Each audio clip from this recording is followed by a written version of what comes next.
Hello, I am busy trying this interesting drink that I just made for the first time. I just posted on our Instagram that I was trying out a new drink for our latte with a librarian because usually I'm on here drinking just water.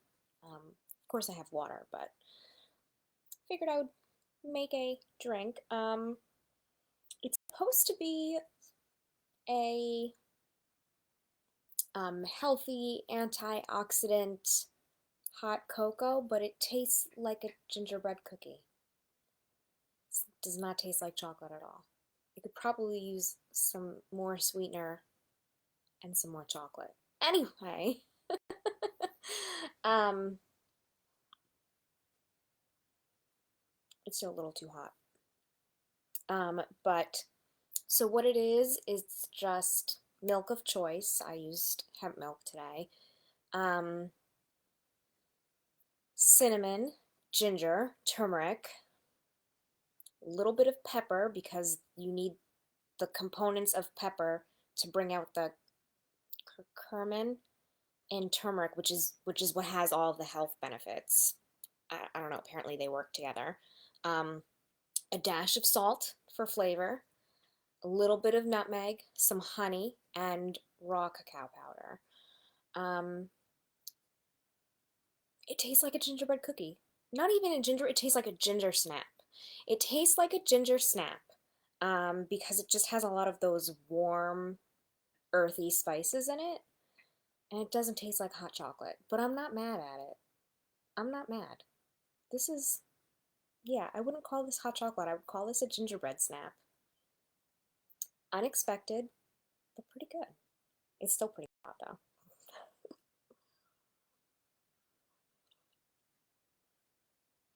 And I maybe added too big of a pinch of salt, but I don't know. So that's my latte tonight is a ginger snap hot cocoa. Hot cocoa. I don't know. If I were to make this again, I would probably toss a couple of um, gems of chocolate in there. Uh, Not chocolate chips. Chocolate chips have too much milk and sweeteners in there for me, but I usually buy it's like a pure chocolate with only a little bit of coconut sugar in there, and I like to use that to make my desserts and my hot cocoa. Um, yeah, so this is a ginger snap drink, and this is what I'm gonna be sipping on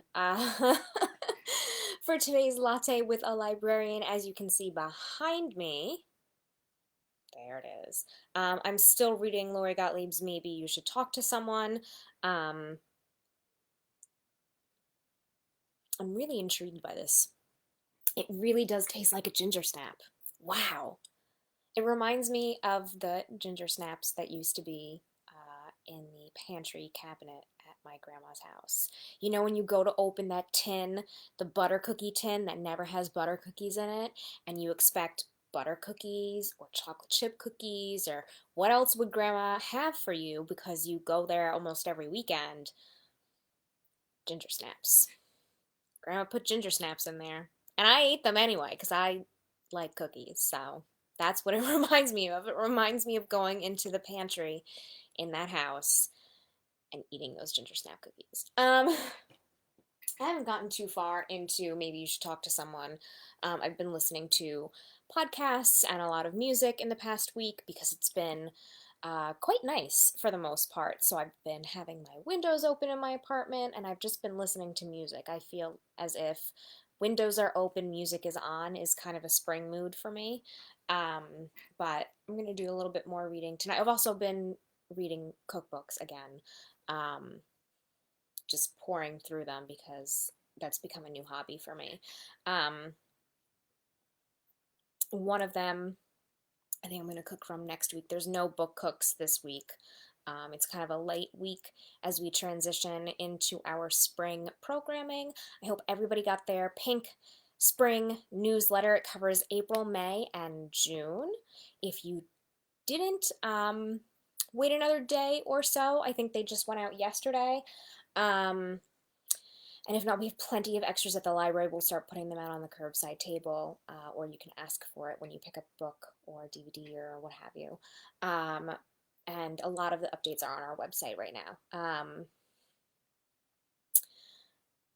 Yeah, so there's no book hooks this week, but it'll come back next week. There's no more Latte with a Librarian after this week. As our situation gets better, I am replacing it with something else with Miss Marie, and I'll do more unboxings in place of it. And I will be in the building more hours on Tuesday, which is why I'm not doing a Latte with the Librarian here in my house. So I'm going to replace it just with showing some books and doing unboxings on Tuesdays in the building. It'll be more unofficial, but it'll be a fun thing to see when you pop onto social media. So I hope everybody likes that. Hello. She was just really, really hyper while I was making my ginger snap drink, and now she's calming down a little bit. She's Hungry. What's up? I am really enjoying this book. There is a lot about, I love the anecdotes about her patients, but it's really not about therapy and her patients. It's really about her and how she got to where she is. It really is like a tried and true memoir in that you see why did she choose to go into her field? How did she get started with the medical field to begin with? Which is a really interesting story that I enjoyed reading about.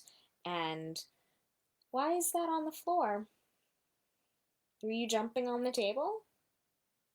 Guilty. Look at the face of this guilty cat. Were you jumping on the table? Hmm? So I have some post-its with some notes on it for work. Um, and one of them is on the floor. It was on the coffee table, which is where I work sometimes. Here she comes. Okay. She needs attention today because I was at work for a long time.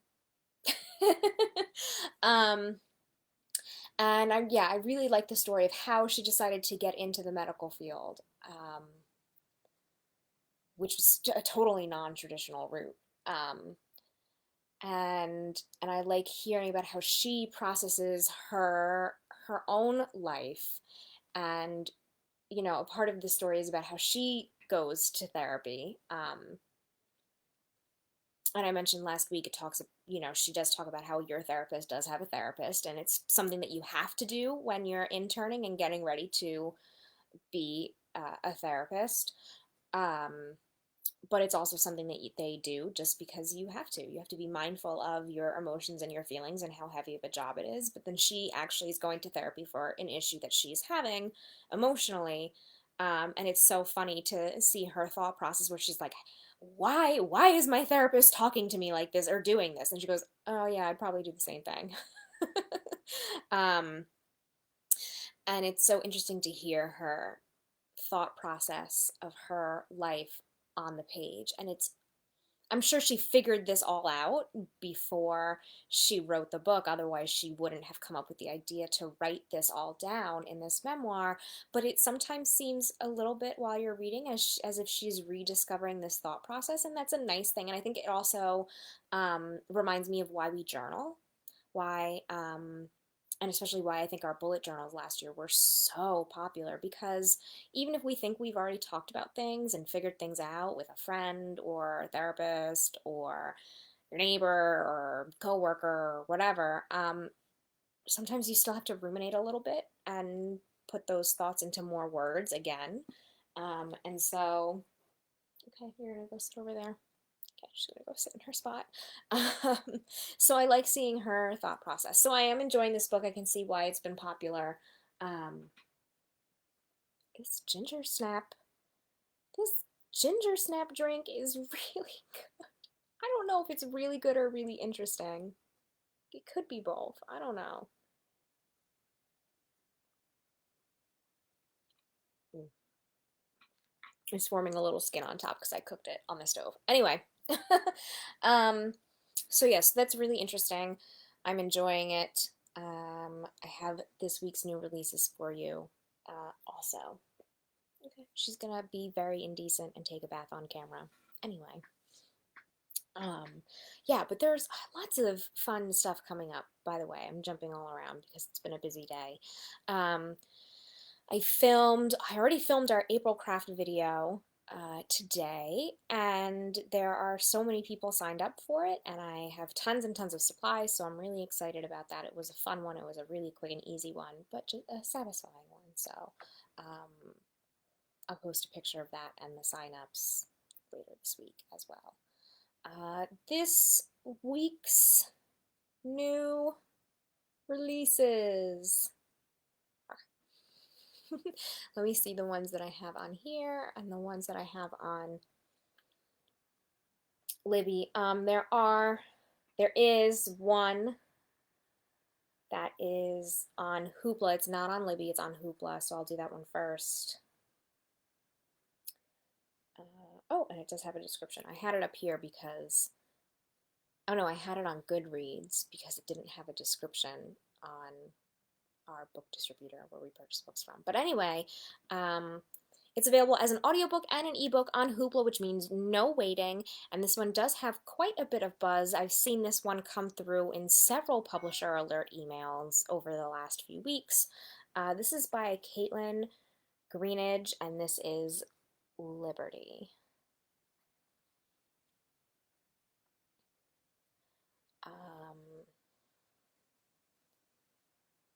Coming of age as a freeborn black girl in Reconstruction-era Brooklyn, Liberty Sampson was all too aware that her purposeful mother, a practicing physician, had a vision for their future together. Liberty would go to medical school and practice alongside her.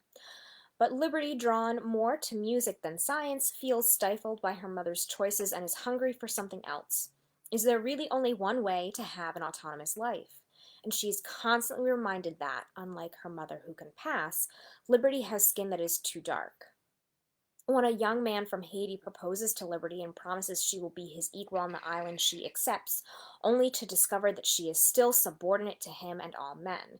As she tries to parse what freedom actually means for a black woman, Liberty struggles with where she might find it for herself and for generations to come.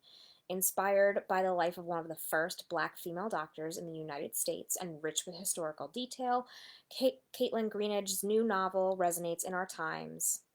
Um, and it's,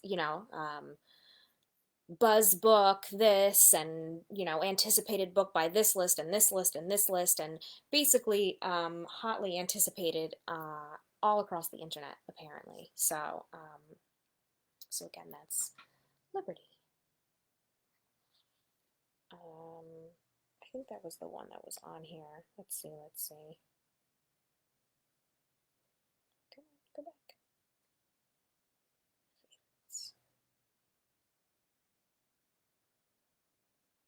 I think that was it.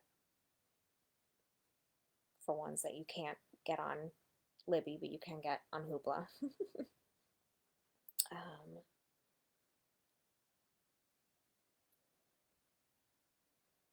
Just let me see if there's anything new of note elsewhere on here. It's hard to really go through all of Hoopla, right? Anybody who uses Hoopla, I mean, there's just so much to dig through, really. Okay, so let's see. What else is new for this? I mean, there's a lot. There's a lot.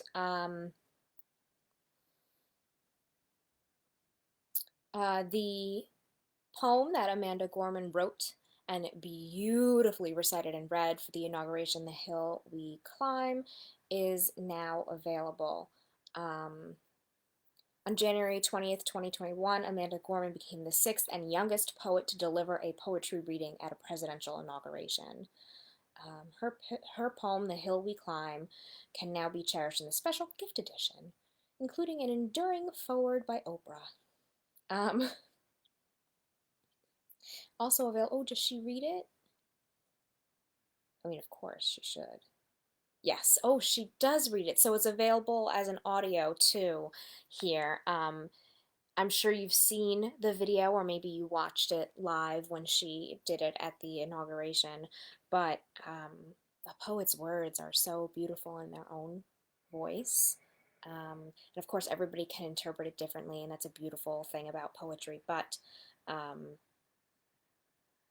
I mean, her words were so wonderful. So I know a lot of people have been looking forward to reading the words and perhaps hearing it again in a different way. So it is available as a book and audiobook right now on Libby. All right, what else?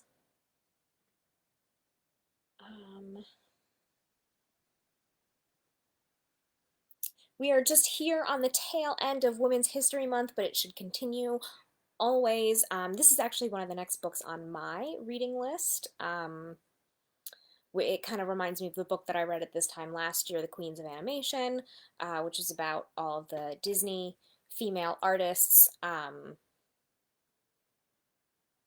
which I saw. Was it? Yeah, I saw today there was an auction of a bunch of Disney art. And of course, I was like, wow, I would love that $17,000 Haunted Mansion painting. Um, but there was also some Mary Blair art. They were prints, but just lovely. And the new Cinderella castle is actually based off of a design by one of the female animators. Anyway, um, so I loved that book, and this book reminds me of that, and I hope that it is just as interesting and eye-opening and absorbing as that one. This is called When Women Invented Television by Jennifer Keishan Armstrong, um, who wrote the Seinfeldia book, which was super, super popular a couple years ago. The untold story of female powerhouses who pioneered the way we watch today. So this is actually one of the next ones on my list, just because I think it'll be a great read. A must-read book of March by Entertainment Weekly and new and noteworthy from the New York Times Book Review. I was going to call it the book review of the New York Times. Let's see. It's a long blurb, so I'm just trying to find the footnote here.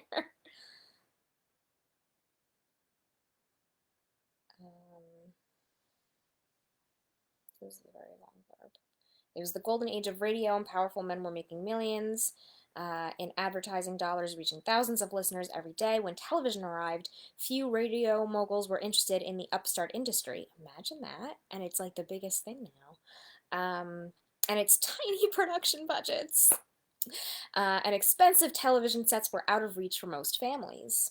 But four women, each an independent visionary, saw an opportunity and carved their own paths, and in doing so, invented the way we watch TV today. Erna Phillips turned real-life tragedy into daytime serials featuring female-dominated casts. Gertrude Berg turned her radio show into a Jewish family comedy that spawned a play, a musical, an advice column, a line of house dresses, and other products. Hazel Scott, already a renowned musician, was the first African American to host a national evening variety program.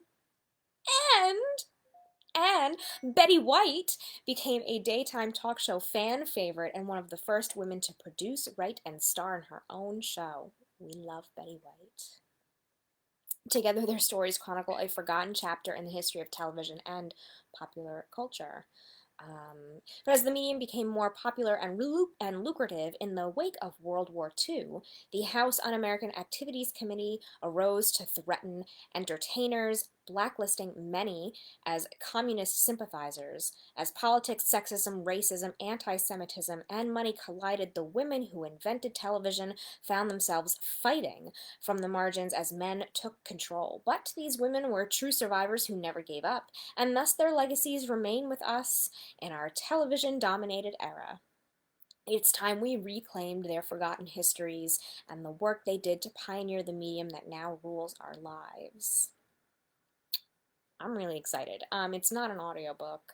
I like to listen to nonfiction as an audiobook. I don't know why. Fiction I have to read as a book, and nonfiction I prefer audiobooks. I don't know why. But this is definitely one of my next reads. So that's When Women Invented Television. Very excited for that. Very, very excited. I think this one actually came out last week, but it was just added to Libby, so I wanted to share it. What else? What else came out this week? Sunflower Sisters by Martha Hall Kelly. who wrote Lilac Girls. So I know a lot of people loved Lilac Girls, are still reading Lilac Girls, the same author.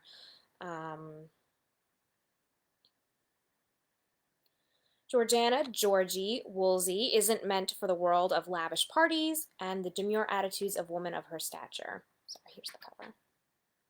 Sunflower Sisters. So when war ignites the nation, Georgie follows her passion for nursing during a time when doctors considered women on the battlefront a bother. In proving them wrong, she and her sister Eliza venture from New York to Washington, D.C. to Gettysburg and witness the unparalleled horrors of slavery as they become involved in the war effort. In the South, Gemma is enslaved on the Peeler Plantation in Maryland, where she lives with her mother and father. Her sister Patience is enslaved on the plantation next door, and both live in fear of Librarian, an abusive overseer who tracks their every move.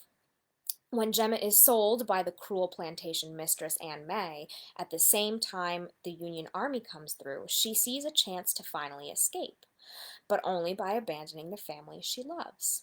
Anne May is left behind to run Peeler Plantation when her husband joins the Union Army and her cherished brother enlists with the Confederates. In charge of the household, she uses the opportunity to follow her own ambitions and is drawn into a secret Southern network of spies, finally exposing herself to the fate she deserves. Inspired by true accounts, Sunflower Sisters provides a vivid, detailed look at the Civil War experience from the barbaric and inhumane plantations to a war-torn New York City to the horrors of the battlefield. It's a sweeping story of women caught in a country on the brink of collapse, in a society grappling with nationalism and unthinkable racial cruelty. A story still so relevant today. Also available as an audiobook. So again, that's by the author of Lilac Girls, which so many people have enjoyed for so long. What's one of the other ones that came out today that I thought was really popular? Fern Michaels has a new one, No Way Out, another domestic thriller.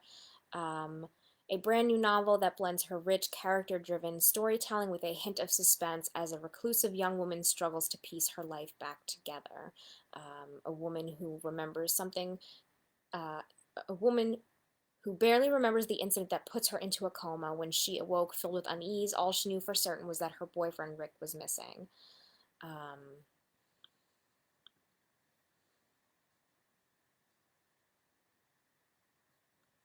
And so she starts her life over. The blurb is quite long. So then she starts her life over in Missouri. She feels that it's hard to isolate herself, and she gets involved in her community, and then all of a sudden her boyfriend Rick resurfaces. She wants to move forward with her life, but first she must find the courage to look into her past no matter what she finds there. Let's see. This one seems interesting. This is by Stephanie Dray. Oh, I have it up on Goodreads. That's what it was. The Women of Chateau Lafayette. There we go. It's by Stephanie Dray.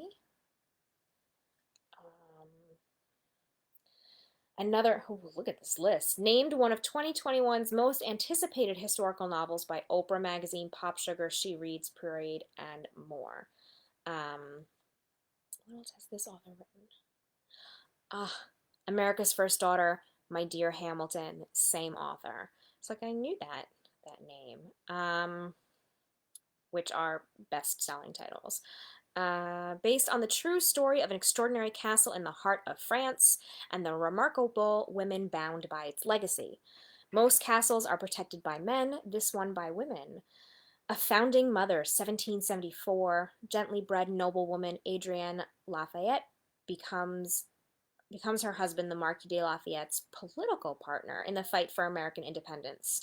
But when her idealism sparks revolution in France and the guillotine threatens everything she holds dear, Adrienne must renounce the complicated man she loves or risk her life for a legacy that will inspire generations to come.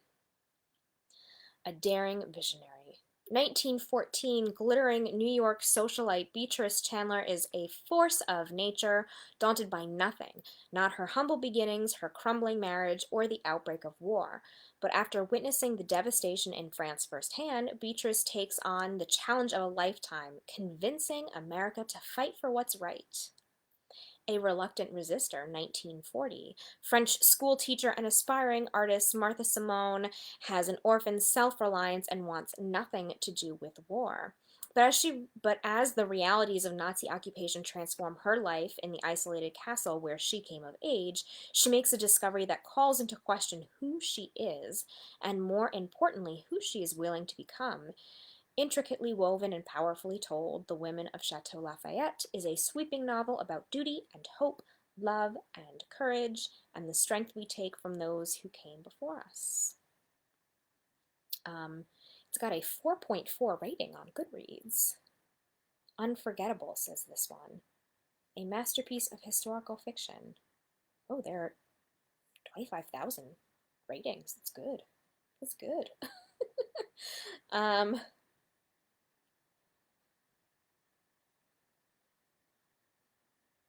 Saga, dazzling.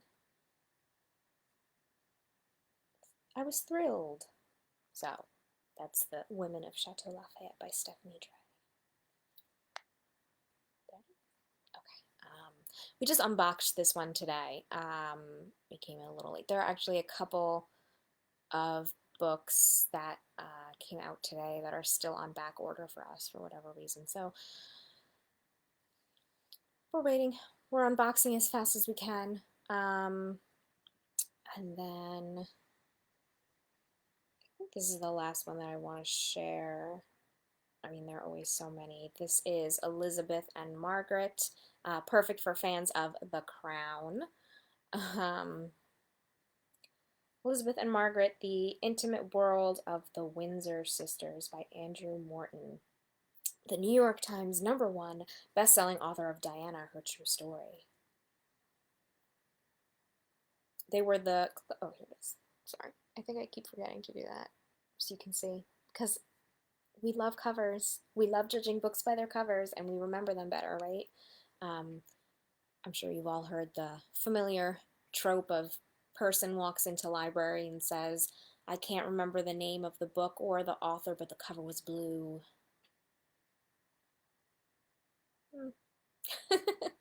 They were the closest of sisters and the best of friends, but when their uncle decided to abdicate the throne, the dynamic between Elizabeth and Margaret was dramatically altered. Forevermore, Margaret would have to curtsy to her sister and bow to her wishes.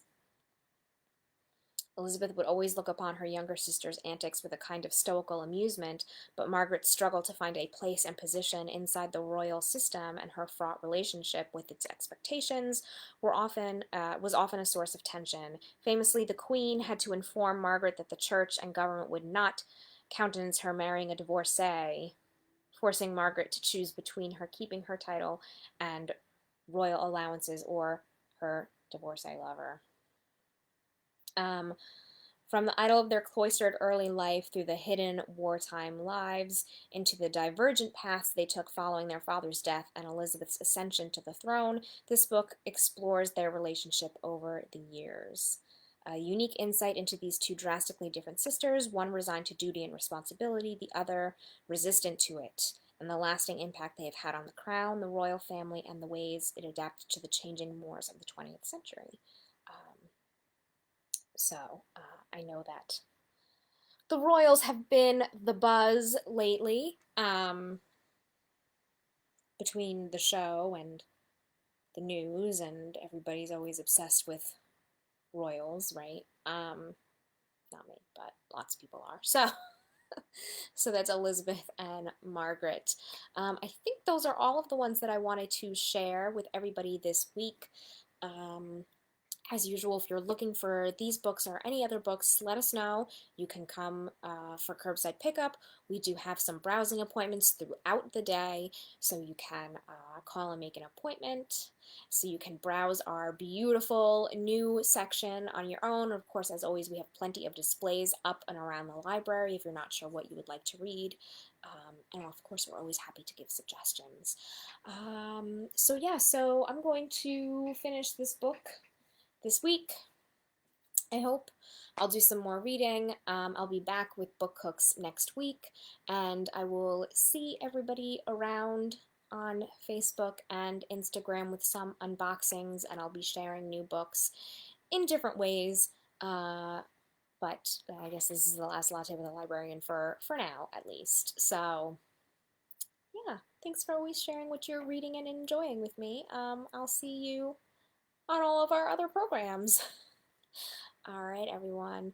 I'm going to finish this delightful ginger snap drink and go enjoy my book and relax for the night. All right, everyone. Enjoy your evening. Bye.